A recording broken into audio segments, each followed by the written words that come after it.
In a shining palace made of crystal and steel, on a world far away from Earth, a young alien princess sat alone in silence. Her name was Lyra. She was born into the powerful Zalari Empire, a race known across the stars for their beauty, strength, and mind powers. But Lyra was different. She had no sight in her eyes. Her legs were weak, and her powers once believed to be strong never awakened.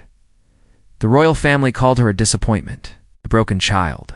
She was hidden away from the public, raised in a quiet chamber with only machines and soft voices to keep her company. When she was 12 cycles old, she asked her older sister, "Why do they not love me?" Her sister looked away and whispered, "Because they are afraid of what they don't understand." Now, years later, Lyra had reached the age of bonding, a sacred ritual in the Empire. It was tradition. Every prince and princess must bond with a warrior or noble from another house. The bond created a connection of minds, a way to share thoughts, feelings, and strength. It also brought power and peace between clans. But no one wanted to bond with Lyra. On the day of the ritual, she was brought to the Hall of Unity on Arcanine, a peaceful planet with white skies and golden mountains. She wore a silver robe, and her crown rested lightly on her white hair. She stood with quiet dignity. Though she couldn't see the hundreds of guests staring at her, the hall was filled with leaders from many species, tall beings of stone, short ones with glowing skin, and many proud Zalari nobles. They had come to offer their strongest and smartest for royal bonding. But when Lyra's name was called, no one stepped forward. She waited. Her hands trembled slightly, though she tried to keep them still. A full minute passed, then two. Still, no one. A whisper spread across the room. "She is cursed. She is blind. She has no future." One noble even laughed, saying, "Would you bond with a broken jewel? Even gold cannot fix a cracked stone." Her heart ached, not because they insulted her, because this was expected. Deep inside, she had known this would happen. The emperor, her father, cleared his throat and looked around. "Is there no one who will honor the bond?" Until one person moved. A man in a plain gray uniform stepped out of the crowd. He was not a noble, not a warrior, not even Zalari. He was human, tall, with messy black hair and tired eyes. He walked forward slowly. His name was Mason Carter, an engineer, a visitor from Earth who had only been allowed on Arcanine as part of a trade mission. "What is this?" someone shouted. "Send him back. He is not worthy."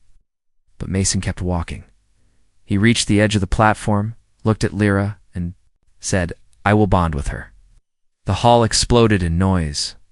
Impossible. A joke. He wants power, nothing more. But Lyra tilted her head slightly. "Why?" she asked, her voice calm but curious. Mason looked at her, not with pity, not with fear, but with understanding. "Because I know what it's like," he said. "To be unwanted. To be judged before being known. And because you're not broken, you're just unseen."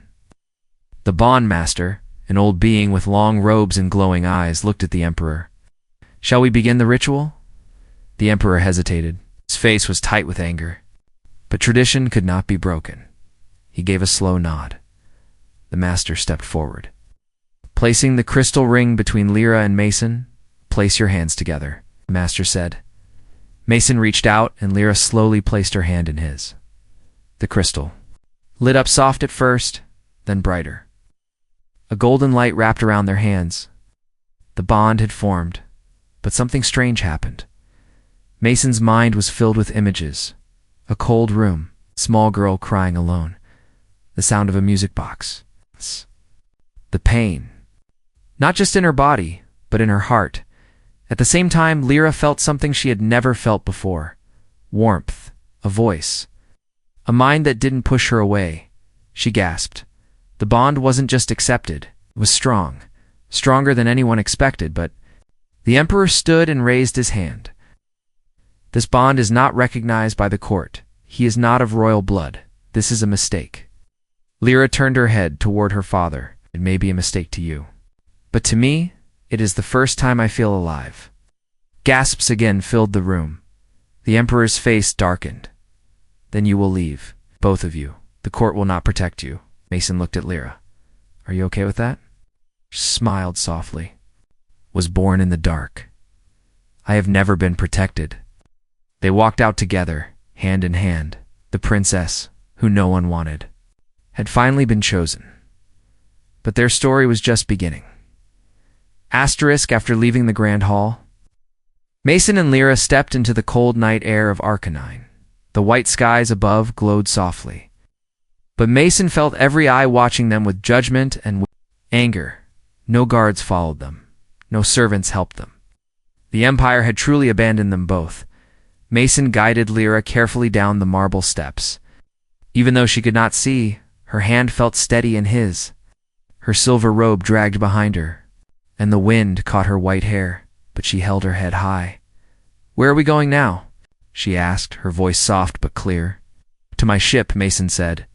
It's small, not made for royalty. She smiled faintly. That is good. I am not treated like royalty anyway. As they walked through the empty streets, Mason kept glancing. Around, he felt that something wasn't right. The court may have dismissed them, but the way the crowd looked at them, it was as if they had become enemies overnight. At the spaceport, Mason's ship waited, an old cargo hauler patched and scratched from years of work. Nothing like the polished royal cruisers parked nearby. Inside the ship, the silence grew heavy. Lyra sat on a simple bench. Her fingers touched the cold metal walls, exploring them as if they spoke to her. Suddenly she said, "The bond. I can feel you." Mason turned from the controls. "Feel me." Yes. She whispered. "Your thoughts, your feelings, your worry." Mason froze for a second. The bond was supposed to create a light connection, just enough for shared understanding and ceremonies. But this was deeper, stronger, almost too strong. He sat across from her. "I can feel you too," he admitted.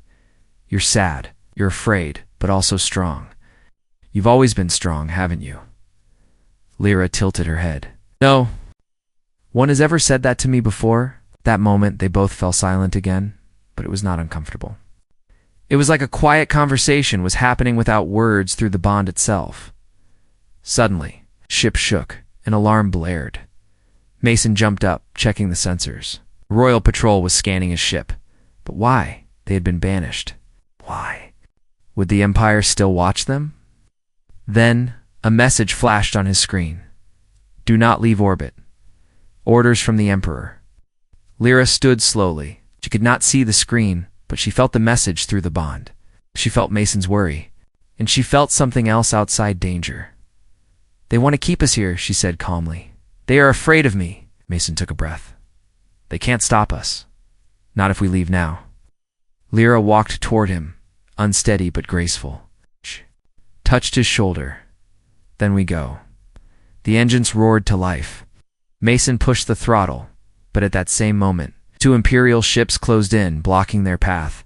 A voice came over the comms. "This is Captain Vera of the Imperial Guard. You will return to the surface immediately. By royal decree, the bond is illegal." Mason clenched his fists. He glanced at Lyra. But before he could speak, Lyra spoke first. Her voice was quiet, but somehow it echoed through the ship. "I will not return," she said, and Mason felt her. Will pushing through the bond, something strange happened. His ship's sensors flickered. The Imperial ships, they hesitated, as if confused. Then Mason saw it. Lyra's minder presence was reaching out even without sight. Mason understood. Her blindness did not matter. The bond had unlocked something inside her. She could sense them, sense their thoughts and fear. "They are afraid of me." She repeated, smiling gently. Mason acted fast. He steered the ship hard to the left, slipping through the brief gap in their formation. The engines burned bright. And before the Imperial ships could react, Mason's cargo hauler jumped into hyperspace. They were free. For now, inside the ship, Mason sat back, exhausted but amazed. Lyra sat quietly across from him, a soft glow around her pale face. She whispered, "You did not reject me. No one has ever stayed by my side before." Mason smiled. "I'm not going. Anywhere. For the first time, Lyra let herself relax. The bond between them pulsed softly, stronger than anyone in the Empire could have imagined. But deep in her heart, she knew this was only the beginning. If the Empire feared her before, they would soon fear her much more. The stars rushed past the window as Mason's ship soared through hyperspace. But inside, the air felt heavy. Mason sat at the controls, watching the screen. His hands were steady, but his mind was racing. Beside him, Lyra sat quietly, her white hair glowing softly in the dim light. She could not see the stars, but through their bond, she could feel them. She could even feel the shape of space itself. Mason finally broke the silence. "We can't just fly forever," he said. "We need to land somewhere safe." Before Lyra could answer, the ship's console flashed. An encrypted message came through. Mason frowned. It was from someone unexpected, a royal guard. The same Empire that had thrown them out was now sending him a private message. He played the audio. A man's voice whispered, "Mason Carter, listen carefully. The princess is in danger. There are forces greater than you understand. You must take her to Moon 7, an old outpost. There you will find answers." Mason stared at the screen. Moon 7. It was a small, forgotten moon near the edge of the Zelari Empire. Why send them there? Lyra tilted her head. "You must go," she said softly. Mason looked at her in surprise. "How do you know?" "I can feel it through the bond," she whispered. "The danger's closer than you think." Her words made his skin crawl. He adjusted the ship's course, but as they traveled, Mason noticed something even stranger. The bond between them was changing. Growing deeper, stronger, Lyra could sense every movement he made at the controls before he even touched the buttons. Sometimes she spoke before he could ask a question, almost reading his mind. Mason began to wonder if this bond was even more powerful than the old stories said. After several hours, they reached Moon 7. It was a cold, rocky world with no cities or people, just an abandoned imperial outpost built into the cliffs. Mason landed the ship carefully and opened the hatch. The wind howled outside, but Lyra stepped forward first. Her weak legs trembled slightly, but she refused help. Mason followed close behind, his eyes scanning for danger. The place looked dead, but something about it felt alive, as if the moon itself was watching them. Inside the outpost they found dark halls and dust-covered control panels. Mason powered up the emergency lights. The glow revealed old symbols on the walls, royal symbols mixed with strange ancient marks he couldn't understand. "What is this place?" he whispered. Lyra ran her fingers along the wall. "I don't know, but it feels familiar." At the heart of the base, they found a locked chamber. Mason hacked the door.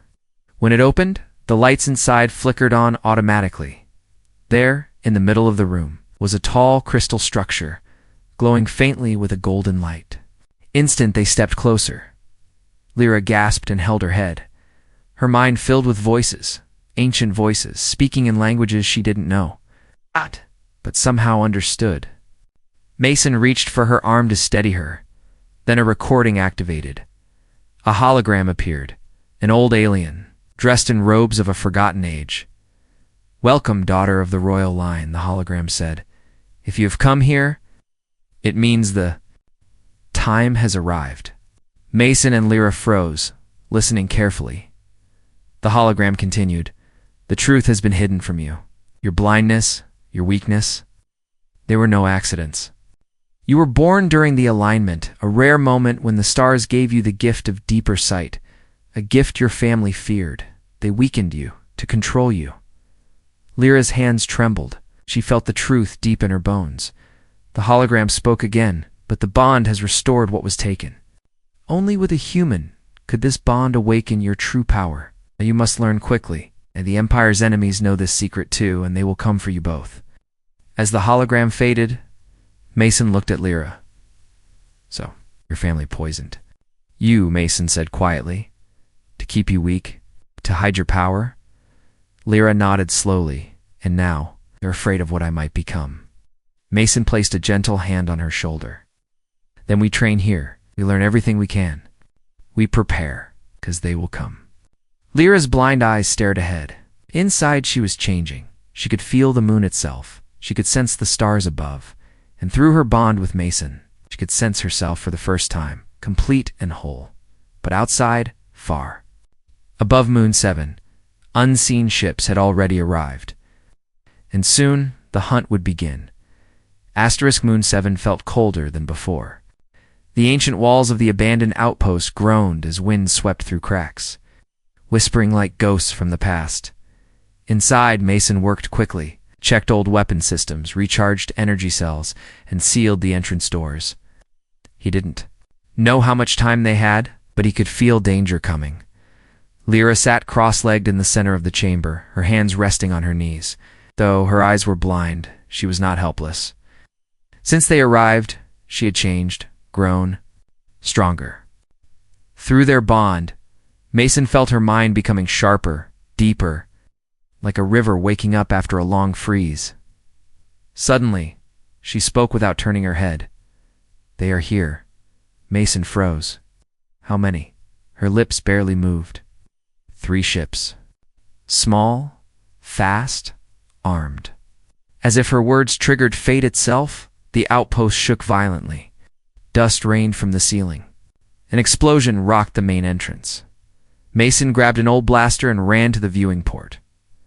Outside, shadows moved. He saw armored soldiers, not Imperial guards, but mercenaries. Hired hunters. Their armor bore no flags, only scratched metal and cruel weapons. They had come to take Lyra, or kill her. Mason rushed back to her. "Lyra, we have to fight." But she didn't stand. Instead, she reached out and touched the floor. "No, I will guide you." Before Mason could ask what she meant, her mind touched his through the bond, stronger, clearer than ever before. He gasped as a flood of images poured into his mind. He could see the outpost, not with his eyes, but through her senses. He saw heat signatures moving outside. The layout of the tunnels, every crack and wall. "You can see," he whispered. "I can feel," she corrected softly. "Through you." Another explosion. Outer door cracked. The soldiers were coming fast. "Trust me," Lyra whispered. "I will guide you. You will not fall." Mason nodded. "Then let's fight." He moved through the corridors like a shadow, but this time he was never lost. Lyra's voice spoke calmly inside his mind. "Turn left." "Stop." "One behind the wall." "Now step forward." "Fire." Every command was perfect. Mason fired without hesitation. The first mercenary fell before he could raise his gun. As he moved deeper into the base, Lyra's bond guided him step by step. The enemy had numbers and weapons, but Mason had something they didn't understand. A partner who saw without eyes. Soon, the narrow corridors were quiet again. But Mason knew this was only the first wave. He rushed back to Lyra. She was still sitting calmly, but her breathing was faster now. Sweat glistened on her pale skin.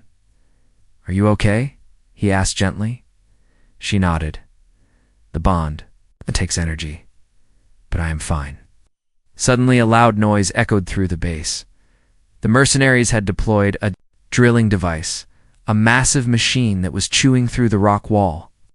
They would break into the chamber within minutes. Mason checked his old blaster. "Only a few shots left." "We can't hold them," he said quietly. But Lyra stood slowly. Her legs still weak, yet she stood tall. "No," she said. "I will stop them." Mason looked at her in surprise. "How?" She closed her eyes. "The bond is not only between us, it is deeper now. I can feel them." Her mind reached outward again. Mason felt it too, the presence of every mercenary outside. Their fear, their greed, their doubt. Lyra raised one trembling hand and whispered, "Leave." Outside, the soldiers froze. Their helmets protected them from noise and light, but not from what entered their minds. Suddenly, they dropped their weapons. One by one, they turned and ran, retreating in panic. Even the drilling machine stopped moving. Mason stared, breathless. "You did that?" Lyra opened her eyes slowly. I don't know how, she admitted, but I did. Outpost fell silent. They had survived.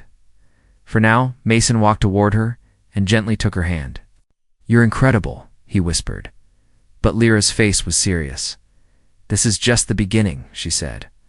They will come again, stronger next time.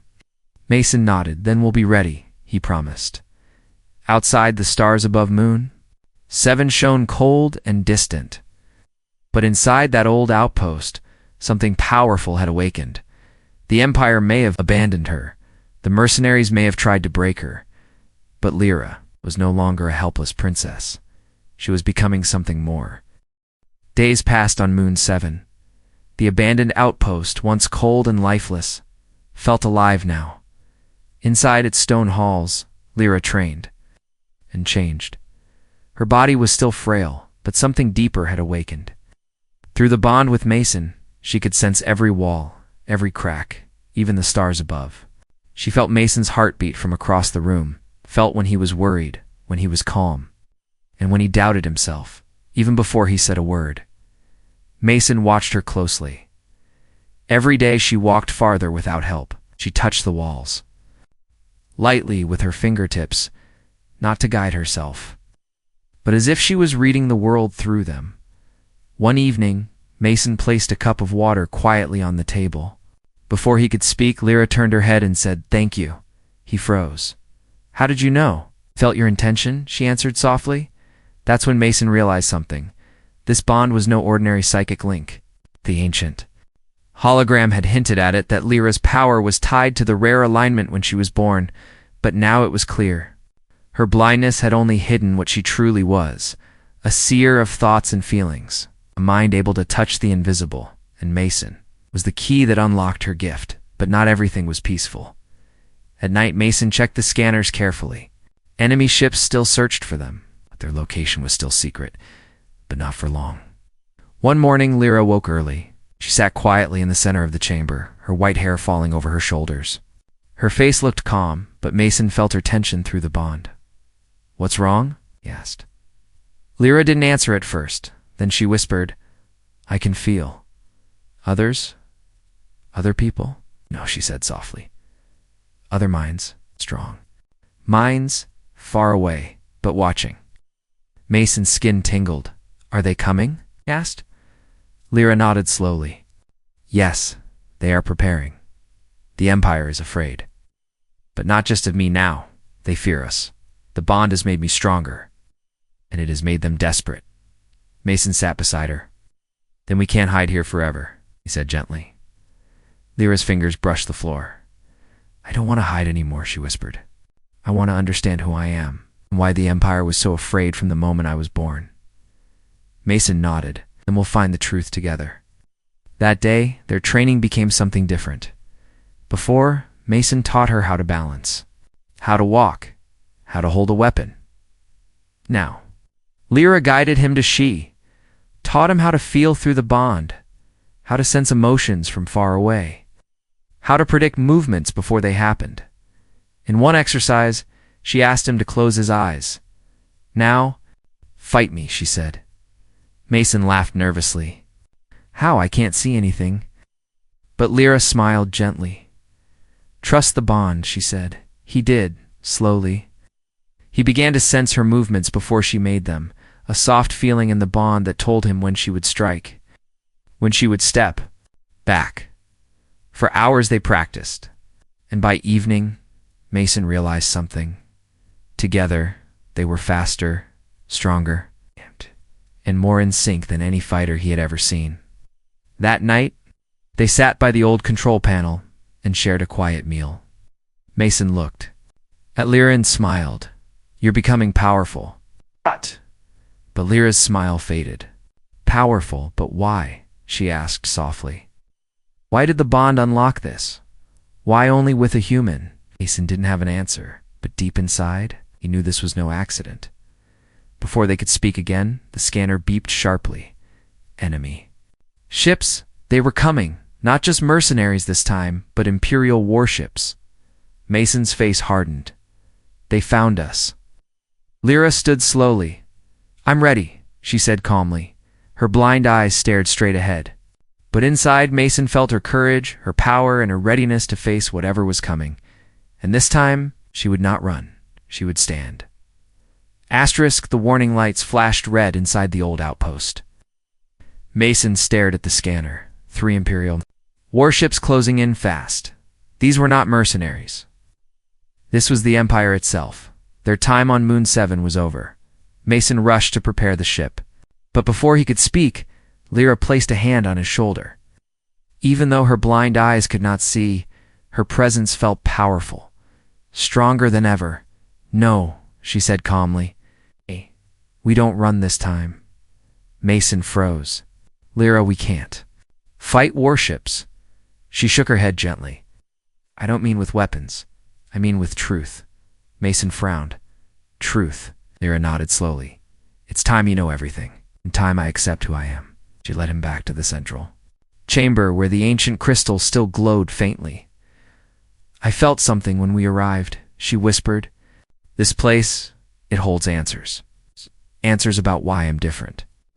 The crystal flickered as she touched it gently. Suddenly, the hologram returned, the same ancient figure from before, but now speaking new words. "Daughter of the royal line," it said, "you were not born blind by accident.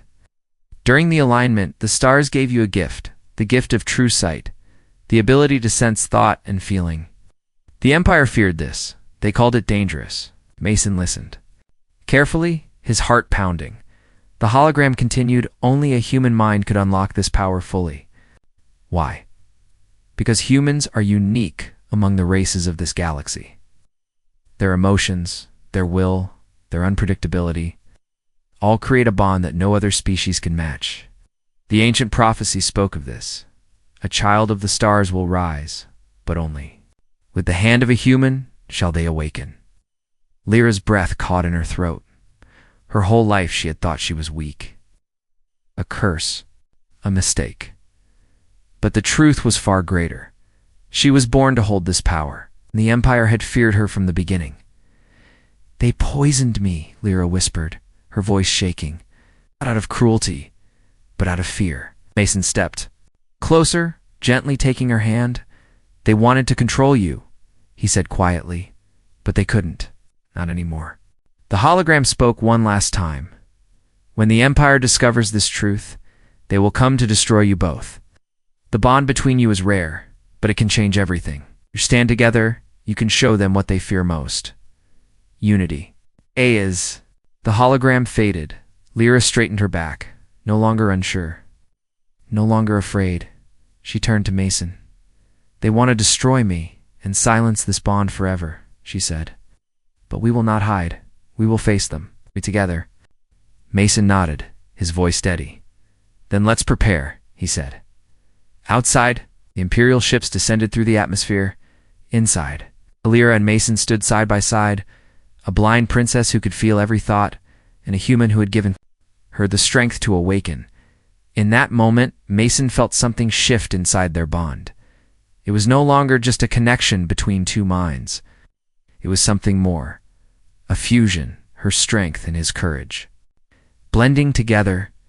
And as the ground shook from the approaching forces, Lyra whispered, "They thought I was a curse, but I am the future." Mason smiled. "They're about to learn that the hard way." The ground rumbled as Imperial soldiers landed outside Moon 7's ancient outposts. Dust rose into the air. The once-forgotten base was now surrounded, warships hovering above, weapons readied inside.